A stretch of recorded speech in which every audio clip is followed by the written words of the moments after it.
வலைக்கம் ஃப்ரெண்ட்ஸ். என்னடா தூக்குச்சட்டி வச்சுட்டு உட்காந்து காலைன்னு பார்க்குறீங்களா? ஒன்றும் இல்லை, ரொம்ப நாள் செண்டு, சொல்லப்போனால் ரொம்ப மாதம் செண்டு, அதையும் சொல்லப்போனோம்னா ரொம்ப வருஷம் செண்டு. எங்கள் வீட்டுக்காரங்க வந்து பூ வாங்கி கொடுத்தாங்க. இன்றைக்கி பூ மார்க்கெட்டில் போய் பூ வாங்கினோம்.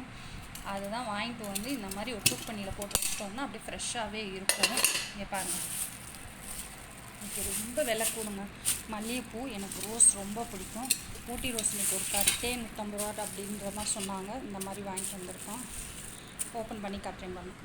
இங்கே பாருங்கள், மல்லிகைப்பூ தாங்க ஸ்மெல்லே. இங்கே பாருங்கள், இதில் வந்து 4 கலர், நிறையா கலர் இருந்துச்சு. எனக்கு 4 கலர் மட்டும் போதும்னு சொல்லி வாங்கினேன். இது 1/4 கிலோ வந்து 100 ரூபாங்க இன்றைக்கி. இங்கே பாருங்கள், இது வந்து ஊட்டி ரோஸ். இது தான் அதை அப்படியே கட் பண்ணி இது பண்ணி போட்டிருக்காங்க. இது இடக்கணக்கு தான். இது ஒரு கலருங்க, இது ஒரு கலரு, இது ஒரு கலருங்க. எப்படி இருக்குது பார்த்தீங்களா? பூர்க்கோப்புக்கு நூல் எடுத்து வச்சாச்சு. இங்கே பாருங்க, நான் பூ கட்டிட்டு உங்களுக்கு நான் ஒரு ஷார்ட்ஸில் போட்டு விட்றேன். இவங்க எப்படி இருக்குது பாருங்கள், செம்மையாக இருக்கா? இன்றைக்கி மிலாது நபி எதுனா பூ வாங்கி கொடுத்துருக்காங்க. ஓகே ஃப்ரெண்ட்ஸ், நெக்ஸ்ட் வீடியோவில் பார்க்குறேன். அஸ்ஸலாமு அலைக்கும்.